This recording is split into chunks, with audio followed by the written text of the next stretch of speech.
الحمد لله الحمد لله وكفى والصلاة والسلام على من لا نبي بعده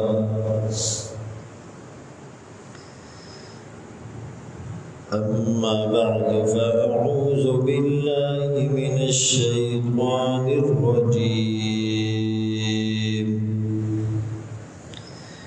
بسم الله الرحمن الرحيم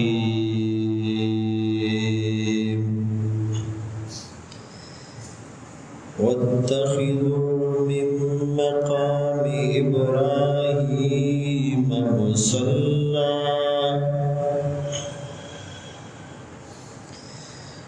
وقال النبي صلى الله عليه وسلم لو كان معدي نبي لكان عمر. وقال في مقام آخر إني لأنظر إلى شياطين الإنس والجن قد فروا من عمر. صدق الله مولانا العظيم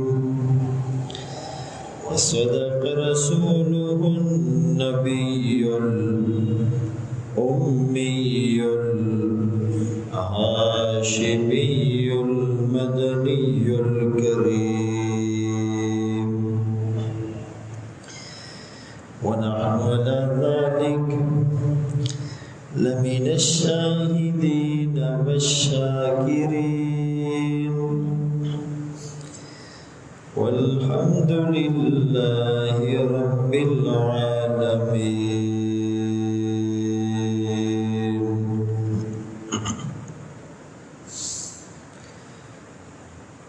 کس نے ذروں کو اٹھایا اور صحرا کر دیا، کس نے قطروں کو ملایا اور دریا کر دیا. زندہ ہو جاتے ہیں جو مرتے ہیں ان کے نام پر. اللہ اللہ موت کو کس نے مسیحا کر دیا، کس کی حکمت نے یتیموں کو کیا در یتیم، اور غلاموں کو زمانے بھر کا مولا کر دیا. خود نہ تھے جو راہ پر اوروں کے ہادی بن گئے. کیا نظر تھی جس نے مردوں کو مسیحا کر دیا. واجب الاحترام عزیزان گرامی، چونکہ یکم محرم الحرام کو خلیفہ ثانی سسر رسول امیر المومنین عمر ابن خطاب رضی اللہ تعالیٰ عنہ کی شہادت کا دن ہے. 26 یا 27 ذی الحجہ کو مدینہ منورہ میں مسجد نبوی میں محراب میں مصلی رسول پر فجر کی نماز کی امامت کراتے ہوئے، تلاوت کرتے ہوئے ان پر حملہ کیا گیا تھا. اسی مناسبت سے فاروق اعظم رضی اللہ تعالیٰ عنہ کے فضائل اور مناقب پر کچھ گزارشات کرنا چاہوں گا۔ ان کا نام عمر، لقب فاروق۔ فاروق کا مطلب الفارق بین الحق والباطل، حق اور باطل میں فرق کرنے والا۔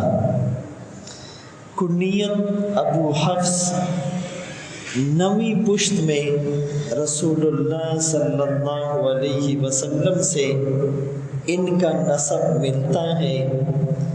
واقعہ فیل کے 13 سال بعد ان کی ولادت ہوئی۔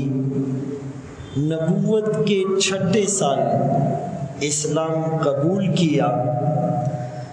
10 سال 6 ماہ 10 دن خلیفہ رہے۔ 136 علاقے فتح کر کے سلطنت اسلامیہ میں شامل کیے۔ 900 جامع مساجد بنائی، 4000 چھوٹی مسجدیں بنائی، قاضی مقرر کیے، کیسر و کسریٰ کی حکومتوں کو ختم کر کے ملیا میٹ کیا۔ قرآن کریم کی 27 آیات ایسی ہیں جو حضرت عمر رضی اللہ تعالیٰ عنہ کی رائے کے موافق نازل ہوئی۔ شاہ ولی اللہ رحمۃ اللہ علیہ نے لکھا ہے کہ عمر کی زبان سے بات نکلی اور رب نے قرآن بنا کر نازل کر دیا۔ حدیث پاک میں آتا ہے ان اللہ جعل الحق علی لسان عمر وقلبی، اللہ نے عمر کی زبان اور دل پر حق کو جاری کر دیا۔ یہ جو آیت میں نے آپ کے سامنے تلاوت کی، وَاتَّخِذُوا مِن مَّقَامِ إِبْرَاهِيمَ مُصَلًّى، رسول اللہ صلی اللہ علیہ وسلم طواف کر رہے ہیں، حضرت عمر رضی اللہ عنہ بھی ساتھ ہیں۔ مقام ابراہیم کے قریب پہنچے، حضرت عمر رضی اللہ تعالیٰ عنہ فرمانے لگے، آقا میرا جی یہ چاہتا ہے کہ میں یہاں پر 2 رکعت نفل ادا کروں۔ آقا نے فرمایا، عمر اللہ کی طرف سے ابھی حکم نہیں آیا، اجازت نہیں ملی، یہ گفتگو، یہ مکالمہ، یہ بات چیت، یہ گفت و شنید ہو رہی تھی۔ جبرائیل امین وہی لے کر آئے، وَاتَّخِذُوا مِن مَّقَامِ إِبْرَاهِيمَ مُصَلًّى، کہ جہاں مقام ابراہیم ہے طواف کے بعد یہاں پر 2 رکعت نفل تم نے ادا کرنے۔ پردے کا حکم ان کی چاہت پر نازل ہوا۔ بدر کی قیدیوں سے متعلق ان کی رائے پر آیات نازل ہوئی۔ منافقین کا جنازہ نہ پڑھانے پر حضرت عمر رضی اللہ عنہ کی تائید کی گئی۔ مقام اتنا اونچا ہے کہ آقا صدیق اکبر، فاروق اعظم، عثمان ذو النورین احد پہاڑ پر کھڑے ہوئے ہیں۔ زلزلہ آیا، احد پہاڑ ہلنے لگا، میرے آقا نے فرمایا، اسبت احد، رک جا، ٹھہر جا، قرار پکڑ، تیرے اوپر ایک نبی ہے، ایک صدیق ہے اور 2 شہید ہیں۔ گویا حضرت عمر رضی اللہ تعالیٰ عنہ کی شہادت کی پیشن گوئی رسول اللہ صلی اللہ علیہ وسلم پہلے سے فرما چکے ہیں۔ عبداللہ ابن عمر رضی اللہ عنہما فرماتے ہیں لا نعدل بأبی بکر احدا ثم عمر ثم عثمان، ہم ابو بکر کے برابر کسی کو نہیں سمجھتے تھے، ابو بکر کے بعد عمر کے لیول کا کوئی نہیں تھا، عمر کے بعد حضرت عثمان کا مقام اور ان کا مرتبہ ہی الگ تھا۔ حضرت علی رضی اللہ تعالیٰ عنہ فرماتے تھے خیر الناس بعد ابی بکر عمر، کہ ابو بکر کے بعد لوگوں میں سب سے بہترین حضرت عمر ہیں۔ سعید بن زید رضی اللہ تعالیٰ عنہ روایت کرتے ہیں، جس کو عشرہ مبشرہ والی روایت کہا جاتا ہے، النبی فی الجنہ و ابو بکر فی الجنہ و عمر فی الجنہ، یوں تو سارے ہی صحابہ جنتی ہیں، کل وعد اللہ الحسنہ، یوں تو سارے ہی صحابہ چمکتے ستارے ہیں، اصحابی کن نجوم، یوں تو سارے ہی صحابہ وہ سبقت لے جانے والے ہیں، والسابقون الاولون من المہاجرین والانصار، یوں تو سارے ہی صحابہ سے اپنی رضامندی کا اللہ نے اعلان کیا، رضی اللہ عنہم ورضوا عنہ، یوں تو سارے ہی صحابہ صادقون تھے، اولئک ہم الصادقون، یوں تو سارے ہی صحابہ فوز و فلاح کے حامل تھے، اولئک ہم الفائزون، یوں تو سارے ہی صحابہ کامیاب ہوئے، اولئک ہم المفلحون، یوں تو سارے ہی صحابہ پکے مومن تھے، اولئک ہم المؤمنون حقا، لیکن کچھ صحابہ کے نام لے کر آقا نے ان کے فضائل، ان کے مناقب، ان کی صفات، ان کے کمالات یہ بتلائے ہیں، تو حضرت عمر رضی اللہ تعالیٰ عنہ بھی ان خوش قسمت لوگوں میں سے تھے۔ آقا کا فرمان ہے ابو بکر اور عمر کے بارے میں، سیدہ کہول اہل الجنہ، یہ جنت کے بڑی عمر کے لوگوں کے سردار ہوں گے۔ رسول اللہ صلی اللہ علیہ وسلم کو معراج میں جنت کی سیر کرائی گئی، ایک محل کو دیکھا، آنکھیں خیرہ ہو گئی، بہت بہترین اور دلکش اور جاذب نظر تھا۔ آپ نے پوچھا لمن ھذا القصر، یہ محل کس کا ہے؟ فرشتے کہنے لگے حضرت عمر کا ہے۔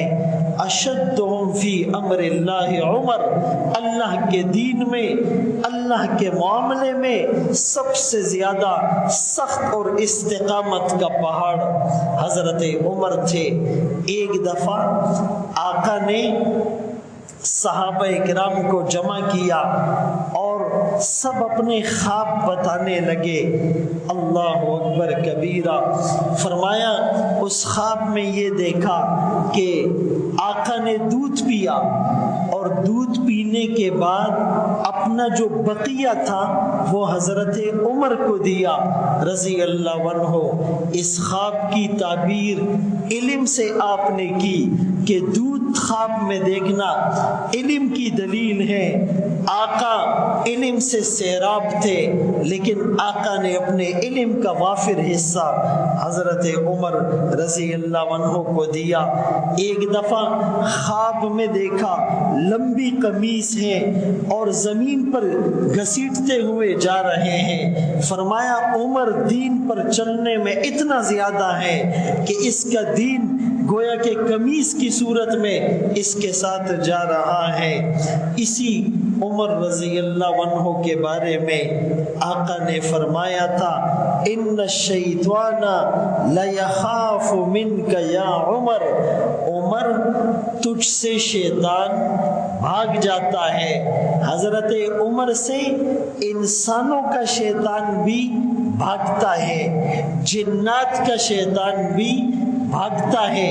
حدیث میں اس کی صراحت ہے، آقا نے فرمایا انی لانظر الی شیاطین الانس والجن قد فروا من عمر، میں اپنی آنکھوں سے دیکھ رہا ہوں انسانوں کے شیطان بھی عمر سے بھاگ رہے ہیں، جنات کے سرکش بھی عمر کا نام سن کر بھاگ رہے ہیں۔ اسی لیے عبداللہ ابن مسعود رضی اللہ عنہ فرماتے ہیں ما زلنا اعزتا منذ اسلم عمر، جب سے عمر اسلام میں آیا ہم نے عزت کے ساتھ جرت کے ساتھ اسلام پر عمل کیا تھا۔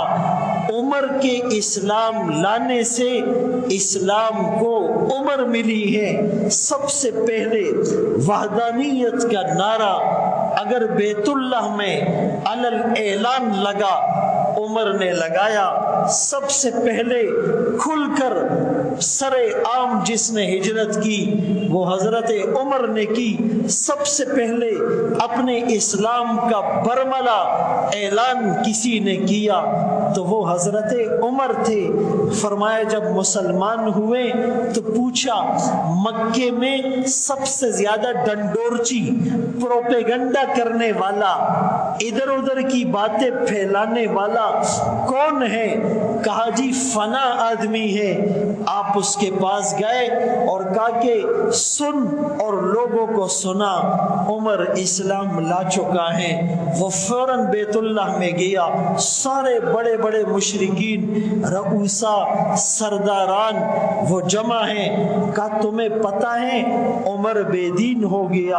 عمر فوراً پیچھے سے آئے، کہا بے دین نہیں ہوا، محمد الرسول اللہ کے دین میں شامل ہو چکا ہے۔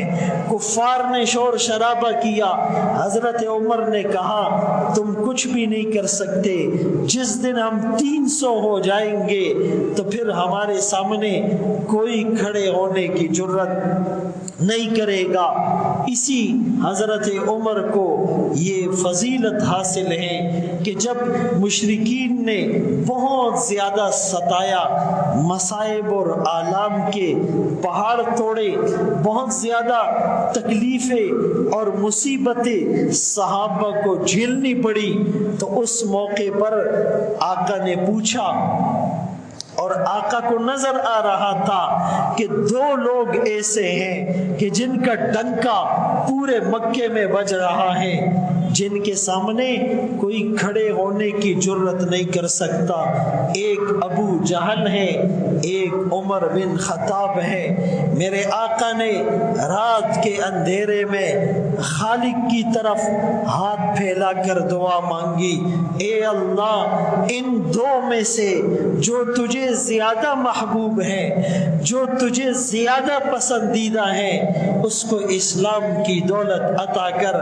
اگلے دن قرائے فال جس کے نام پہ نکلا، مقدر کا ستارہ جس کا چمکا، نصیب جس کا بام عروج سے جا ٹکرایا، جنت میں جس کے چرچے ہونے لگے، کفر کے ایوانوں میں جس کے نام سے لرزہ طاری ہونے لگا، وہ حضرت عمر تھے۔ راستے سے گزر رہے ہیں، تلوار ہاتھ میں ہے، ننگی تلوار ہاتھ میں ہے، غصے میں بپرے ہوئے ہیں، نعوذ باللہ آج چراغ نبوت کو گل کر کے ہی دم لوں گا۔ کسی نے کہا اپنی بہن کی بہنوئی کی خبر لے، وہ کلمہ پڑھ کر مسلمان ہو چکے ہیں۔ رخ تبدیل کیا، بہن کے گھر گئے، دروازہ نوک کیا، اندر سے قرآن کی آواز سنی، دروازہ کھولنے پر بہن بہنوئی کو مارنا شروع کیا، عمر مارتا رہا، بہن مار کھاتی رہی، آخر میں بہن نے جوش میں آ کر کہا اگر تو خطاب کا بیٹا ہے میں بھی خطاب کی بیٹی ہوں، میری رگوں میں بھی وہی خون دوڑ رہا ہے، ٹکڑے ٹکڑے کر دے، دامن مصطفیٰ چھوٹ نہیں سکتا۔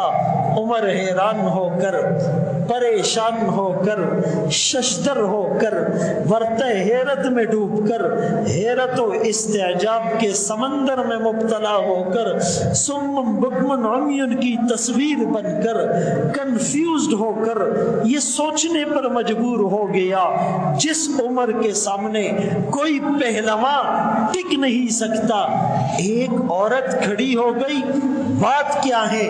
کہ لا تو صحیح، بتلا تو صحیح، دکھلا تو صحیح، سنوا تو صحیح، وہ کون سی کتاب ہے جس نے تیری کایا کو پلٹ کر رکھ دیا؟ قرآن کھلتا ہے، طٰہٰ ما انزلنا علیک القرآن لتشقی الا تذکرۃ لمن یخشی تنزیلا ممن خلق الارض والسماوات العلی الرحمن علی العرش استوی لہ ما فی السماوات وما فی الارض وما بینہما وما تحت الثری وان تجہر بالقول فانہ یعلم السر واخفی اللہ لا الہ الا ہو لہ الاسماء الحسنی۔ عمر قرآن سنتا چلا گیا، دل پگھلتا چلا گیا، دل موم ہوتا چلا گیا، دل نرم ہوتا چلا گیا، دل پر رقت طاری ہوتی چلی گئی، دل لرزہ براندام ہوتا چلا گیا، دل منور اور روشن ہوتا چلا گیا، دل کی تاریکی چھٹنے لگی، دل کے اندر انقلاب آ گیا، دل کی کایا پلٹ گئی، دل تبدیل ہو گیا، دل زندہ ہو گیا۔ کہ مجھے محمد الرسول اللہ کے قدموں میں لے چلو۔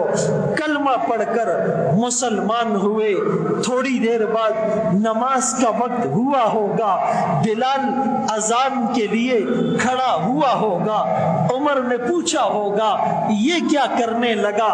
جواب ملا ہوگا آذان ہے۔ عمر نے پوچھا ہوگا آذان کیا ہے؟ جواب ملا ہوگا نماز کی دعوت۔ عمر نے پوچھا ہوگا نماز کیا ہے؟ جواب ملا ہوگا اس کی بندگی۔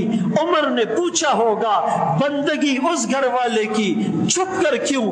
جواب ملا ہوگا کافر نہیں چھوڑتے۔ عمر نے کہا عمر کلمہ پڑھ لے، وحدانیت کا نعرہ چھپ کر ہو نہیں سکتا۔ عمر تلوار لے کر آگے بڑھتا ہے، محمد الرسول اللہ اور صحابہ پیچھے چلتے ہیں۔ کفار کے جمگھٹوں میں جا کر جھنڈا لہرانے والا، تلوار لہرانے والا عمر تھا۔ آج عمر نے کلمہ پڑھ لیا ہے، آج وحدانیت کا نعرہ، آج ربوبیت کا نعرہ سب کے سامنے ہوگا۔ جس نے بیوی کو بیوہ کرانا ہے، جس نے بچوں کو یتیم بنانا ہے، جس نے ماں باپ کو بے سہارا بنانا ہے، جس نے اپنے ہاتھ پاؤں توڑوانے ہیں، آئے آج وہ عمر کا راستہ روک کر دکھائے۔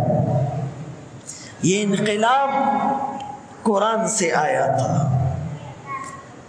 اور اسلام کا جو رنگ بدلا تھا وہ عمر کے اسلام لانے سے بدلا تھا۔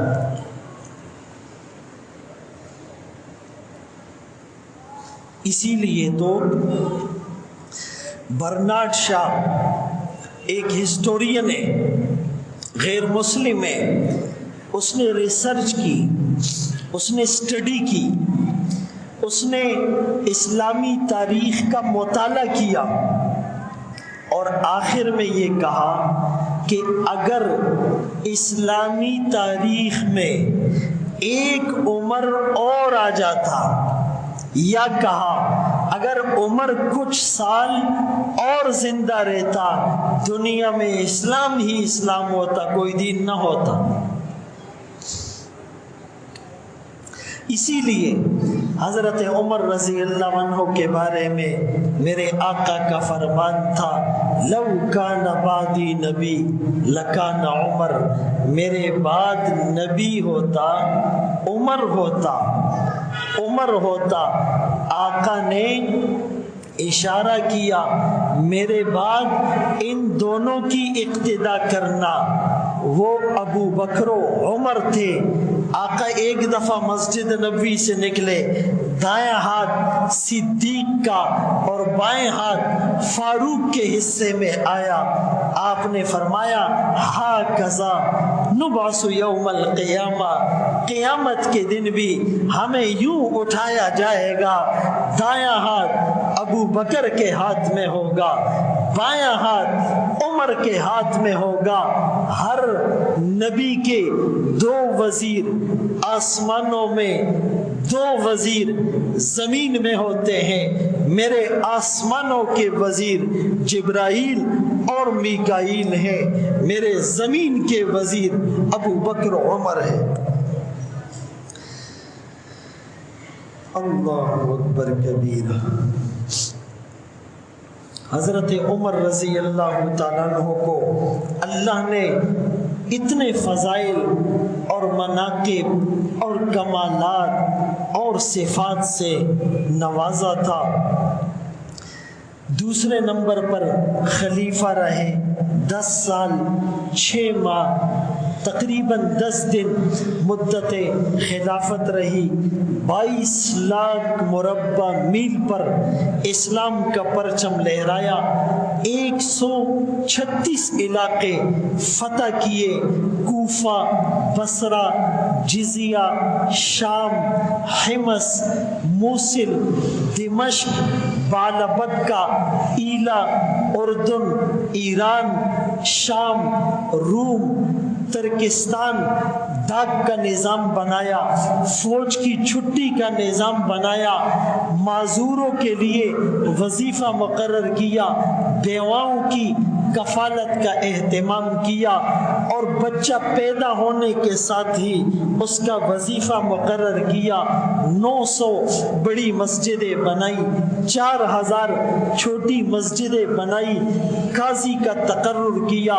یہی تو وجہ تھی کہ حضرت ابو بکر رضی اللہ عنہ نے دنیا سے جاتے وقت کہا تھا میں اس کو خلیفہ بنا کر جا رہا ہوں جو تم میں سب سے بہتر ہے. اسی لیے حضرت علی رضی اللہ عنہ نے کہا تھا کہ جب نیک لوگوں کا تذکرہ کرو تو عمر کو نہیں بھولنا، اس لیے کہ گویا عمر کی زبان سے فرشتہ بول رہا ہے. امام جعفر صادق رحمت اللہ علیہ نے کہا جو ابو بکر و عمر کا تذکرہ خیر نہ کرے میرے ساتھ کوئی تعلق نہیں ہے. عزیزان گرامی، اتنی بڑی فضیلتوں کا حامل لیکن اللہ کا خوف کتنا ہے کہ رو رہا ہے. اگر دریائے فرات کے کنارے بکری کا بچہ پیاسا مر گیا، عمر تجھ سے پوچھ ہوگی. اپنے جوڑے پر سرخ چمڑے کے 12 پیوند لگے ہوئے ہیں. جب بیت المقدس کی طرف روانہ ہوئے انہوں نے کہا آپ کا امیر المومنین آ جائے، ہم اس سے مذاکرات کریں گے. حضرت عمر قریب پہنچنے لگے، سب استقبال کے لیے شہر سے باہر آ گئے. بڑے بڑے پادری اور ان کے جرنیل اور عوام بھی تھی. حضرت عمر ایک غلام کے ساتھ آ رہے ہیں. غلام کو کہتے آدھے راستے میں تم سوار ہونا، میں پیدل چلوں گا، پھر بقیہ آدھے راستے میں سوار ہو کر تم پیدل چلو گے. جب بیت المقدس قریب آیا سوار ہونے کا نمبر غلام کا ہے، 7 پیدل چلنے کی باری حضرت عمر کی ہے. آج ہمارے حکمران ریاست مدینہ کی بات کرتے ہیں تو کھول کر دیکھو ریاست مدینہ کی ایک ہسٹورین غیر مسلم لکھتا ہے کہ قلم ہمارے ہاتھ سے چھوٹ جاتا ہے جب ہم ریاست مدینہ کی بات کرتے ہیں تو حضرت عمر پیدل آ رہے ہیں، انہوں نے دیکھا 12 پیوند لگے ہوئے ہیں اور آنکھوں میں چمک ہے، فراست ایمانی ہے، ایمان کا نور ہے اور چہرے پر رعب طاری ہے۔ انہوں نے اپنے ہاتھوں سے بیت المقدس کی چابیاں ان کے حوالے کر دی، کہا ہم ان سے لڑ نہیں سکتے، جو صفات ہم نے تورات اور انجیل میں پڑھی وہ ساری صفات ان میں نظر آ رہی ہیں۔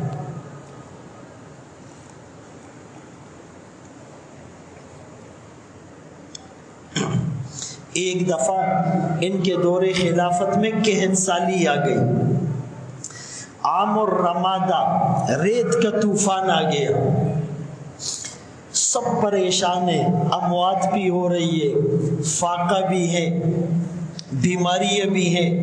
حضرت عمر رضی اللہ تعالیٰ عنہ اس ریت کے طوفان میں گشت کر رہے ہیں، خبرگیری عوام کی کر رہے ہیں، اور فرمایا جب تک یہ قحط سالی ختم نہیں ہوتی میں پنیر اور گوشت نہیں کھاؤں گا، میری رعایا بھوکی رہے اور عمر کے دسترخوان پر 2 قسم کے کھانے ہو، ایسا نہیں ہو سکتا۔ عراق سے ایک وفد ملنے کے لیے آیا، امیر المومنین تمہارا خلیفہ کہاں ہے؟ کہا جی وہ بیت المال کے اونٹوں میں ہے۔ کیا کر رہا ہے؟ کہ اونٹوں کو تیل لگا رہا ہے۔ کسی نے کہا غلام سے کہہ دیتے، غلام بیت المال کے سرکاری اونٹوں کو تیل لگا دیتا، آپ خود لگا رہے ہیں۔ فرمایا عمر سے بڑا غلام کون ہوگا؟ جب وہ مدینے کے باہر خیمے میں اس عورت کے اس کے بچوں کے لیے گندم اور اناج کی بوری کمر پر لاد کر لے جانے لگے، غلام نے کہا یہ میں اٹھا لوں گا۔ آپ نے کہا قیامت کے دن بھی عمر کا بوجھ تو اٹھائے گا؟ لا تزر وازرۃ وزر اخری۔ چند اونٹوں کو دیکھا، فربہ ہے اور سرکاری چراگاہ میں چر رہے ہیں۔ کہا یہ اونٹ کس کے ہیں؟ کہا آپ کے بیٹے عبداللہ ابن عمر کے۔ فرمایا اچھا، امیر المومنین کے بیٹے کے اونٹ سرکاری چراگاہ میں چرنے لگے اور فربہ ہونے لگے۔ فرمایا ان اونٹوں کو بیچ کر اصل قیمت تم لینا، جو منافع ہے وہ بیت المال میں جمع کرنا۔ کبھی مشکیزے میں پانی بھر کر خدمت کر رہے ہیں، کبھی بیت المال کے اونٹوں کو تلاش کرنے کے لیے تپتی دھوپ صحرا اور ریگستانوں میں پسینے سے شرابور ادھر ادھر پھر رہے ہیں، کبھی مسجد نبوی میں جھاڑو مار رہے ہیں، کبھی کیکر کے درخت کے نیچے پتھر کو یا ہاتھ کو تکیہ بنا کر لیٹے ہوئے ہیں، لیکن ساری رات گشت کرتے ہیں اللہ کے سامنے رونے والے۔ ایک دفعہ اپنے خچر پر سوار ہو کر رات کو بیس بدل کر گشت کر رہے ہیں، ایک گھر سے قرآن کی آواز سنائی دی، غالباً ان عذاب ربک لواقع ما لہ من دافع، قسم ہے طور پہاڑ کی، قسم ہے لکھی ہوئی کتاب کی، قسم ہے پھیلے ہوئے صحائف کی، قسم ہے بھڑکتے ہوئے سمندر کی، قسم ہے بیت المعمور کی، تیرے رب کا عذاب واقع ہو کر رہے گا، دنیا کی کوئی طاقت اسے نہیں ٹال سکتی۔ اس آیت کو سنتے رہے، روتے رہے، خچر سے اتر گئے، دیوار سے ٹیک لگا کر روتے رہے، گریہ تاری ہو گیا، لوگ گھر لے گئے، بستر پہ پڑ گئے، اس ایک آیت نے دل کو چیر کر رکھ دیا۔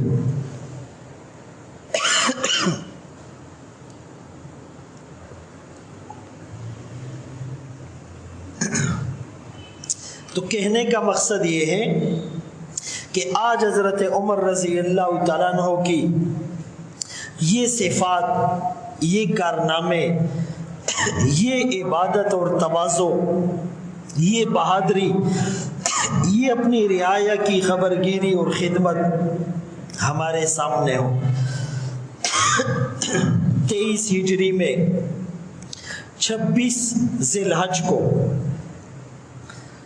ایک ایرانی بدبخت نے، جس کا نام ابو لؤلؤ فیروز تھا، ایرانی شہزادے ہرمزان کے کہنے پر فجر کی نماز میں زہر آلود خنجر سے حملہ کیا، اور 2-3 دن بعد 1 محرم الحرام کو شہادت کا تاج سر پر سجائے ہوئے خالق حقیقی سے جا ملے۔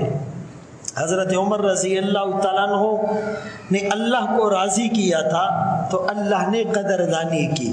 کیسے کہ حضرت عمر رضی اللہ تعالیٰ عنہ نے دعا مانگی تھی، اے اللہ مجھے اپنے نبی کے شہر میں موت دینا، شہادت دینا، شہادت دے وہ بھی اپنے نبی کے شہر میں۔ ایک تو شہادت ہو اور پھر نبی کے شہر میں ہو۔ شہید بھی جنت میں جاتا ہے ڈائریکٹ، اور مدینے میں وفات پانے والا بھی جنتی ہوتا ہے۔ یہ 2 دعائیں مانگی، اللہ نے دعائیں قبول کی، قدردانی بھی کی، جو مانگا وہ بھی دیا، جو نہیں مانگا اللہ نے وہ بھی دیا۔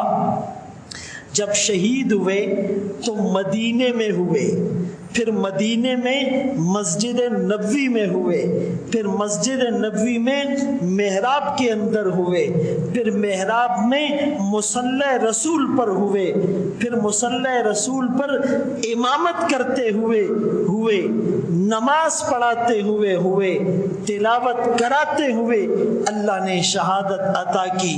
یہ ساری سعادتیں یہ بزور بازو کسی کو نصیب نہیں ہو سکتی۔ ای سعادت بزور بازو نیست۔ صہیب رومی رضی اللہ عنہ نے آپ کا جنازہ پڑھایا تھا۔ حضرت عمر رضی اللہ تعالیٰ عنہ کی شہادت 1 محرم الحرام کو ہے، اور محرم اسلامی سال کا پہلا مہینہ ہے، گویا کہ اسلامی سال کا پہلا مہینہ، پہلے مہینے کا پہلا دن، اور پہلے دن کی پہلی نماز، اور پہلی نماز پہلی اس دن کی گھڑی میں آپ کی شہادت یہ درس دیتی ہے کہ اسلام میں شہادتوں کی ایک لمبی داستان ہے۔ گزشتہ جمعے ہم نے عثمان ابن عفان رضی اللہ عنہ کی شہادت پر بات کی تھی۔